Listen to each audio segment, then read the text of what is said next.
बढ़ती गर्मी का असर लोगों पर दिखने लगा है। बढ़ती गर्मी के बीच लोग सड़कों के किनारे लगे जूस और गन्ने के रस के जरिए गर्मी को कम करने की कोशिश कर रहे हैं। वहीं इस बीच उमरिया जिले में पारा 40 के पार पहुंच गया है। लोग घरों से निकलने से बच रहे हैं और साथ ही लस्सी, बर्फ के गोले और जूस की दुकानों में गर्मी से राहत पाने के लिए पहुंच रहे हैं।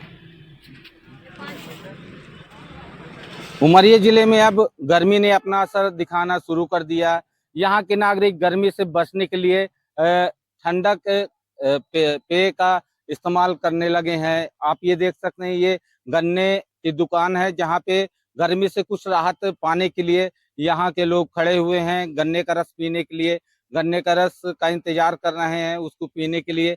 आप ये देखिए, यहाँ पे कुछ महिलाएं आई हैं जो कि मतलब गर्मी से कुछ ठंडक पाने की जद्दोजहद कर रही हैं। उन्हीं से हम जानना चाहेंगे कि इस गर्मी में जो आप ये ठंडक को उपयोग कर रही हैं, क्या है उनके मन में, क्या कहे? मेरे हिसाब से रोज सुबह शाम गन्ने का जूस पीना चाहिए और ताज़ा उपयोग करना चाहिए, तुरंत के तुरंत पीना चाहिए।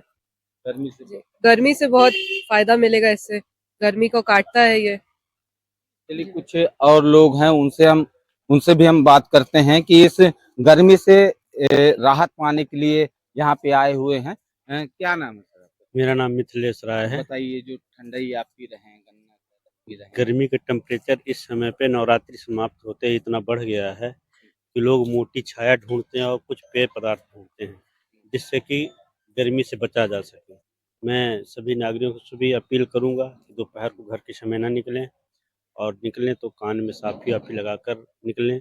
मौसम की मिजाज को देखते हुए और गर्मी से राहत पाने के लिए अब लोग बाग गन्ने का रस और लस्सी और बर्फ के गोले जैसे चीजों का उपयोग कर रहे हैं जिससे वो गर्मी से थोड़ा राहत पा सके। उमरिया से एजाज खान, एनडीटीवी के लिए। आजादी के 78 साल बाद भी उमरिया का आदिवासी गांव प्यासा है। ऐसा इसलिए क्योंकि करकेली विकासखंड की टकटई ग्राम पंचायत के मछेहा गांव का छपरा टोला, जहां पर पानी की व्यवस्था नहीं हो पाई है। आज भी पहाड़ियों की तलहटी से निकलने वाले पानी पर गांव के लोग निर्भर हैं, लेकिन आज तक प्रशासन ने इनकी सुध नहीं ली है। पानी के बहुत समस्या है। कैसे पानी भरती है यहाँ? अब सगला कचड़ा झाड़ के गिर जाती, बन रहा गया। अब ते ही झारा थन, उल्चा थन, करवा है 1-1 लोटिया झीरी ते ही भरा थन। अब सब यार वो सोच टूट जाती तब वह न दिया जाता। तो यहाँ कोई हैंडपंप नहीं बनवाया गया? अरे हेड पंप तो कब के कहा था, 8-10 साल हो गए। हेड पंप के नाम में नहीं है। क्या बोलता है सरपंच? सरपंच यहाँ के अब बोला थे यही कह के अब थे वह अपन यहाँ तो वहाँ कह दी। पानी अब ऐसे भरा था, अब थोड़ी थोड़ी निकल थे तो जो को आ गए तो 2 तबला लग गए तो पिछला बाली नहीं पावे।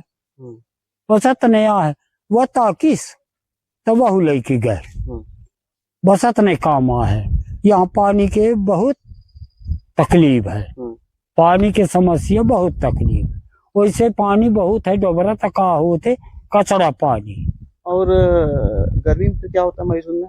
गर्मी में फिर हो गए इन बढ़ाए लगा थी, जब टपक नहीं आवे तो न दिया। दूर है नदी यहाँ से? दूर है नदिया, दूर जाए के बाद जाए के नदिया से लानी वो कचड़ा पानी न दिया। फिर का करी, गुजर काटी थी। क्या चाहते हैं आप लोग?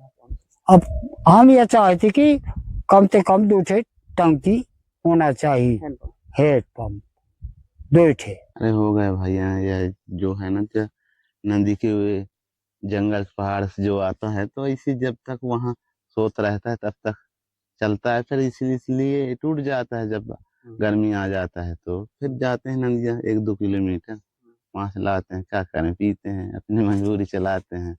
इधर पानी तो बड़ा गंदा पानी है, क्या करें हैं भाई, जो भी है तब बंदरा है ना, पेड़ भी नहीं काट सकते क्योंकि यहाँ एक बड़ा देव के स्थान है। काटे में वो फिर वो हम ही नुकसान पहुँचे, नहीं काट सकते हैं पेड़। यहाँ जो तो इंसान है, पानी नहीं निकल सकता, मान ले कुछ परेशानी आ जाए इसलिए नहीं पेड़ काट सकते हैं। हाँ, ऐसी कहीं स्थिति तो नहीं है, लेकिन जो आप बोल रहे हैं अभी रिसेंट में आप गए होंगे तो ये स्थिति पता पड़ी होगी, तो मैं अभी पीएचई के माध्यम से दिखवा लेता हूँ, और अगर ऐसा होगा तो क्या पॉसिबिलिटी हो सकती है उसके आधार पे संसाधनों की व्यवस्था कर दी जाएगी। अगर वहाँ पर हैंडपम्प सक्सेस हैं और पानी का सोर्स है तो उसको प्रॉपर तरीके से होकर के उनको पानी उपलब्ध कराने की कार्रवाई की जाएगी। और इसी के साथ इस बुलेटिन में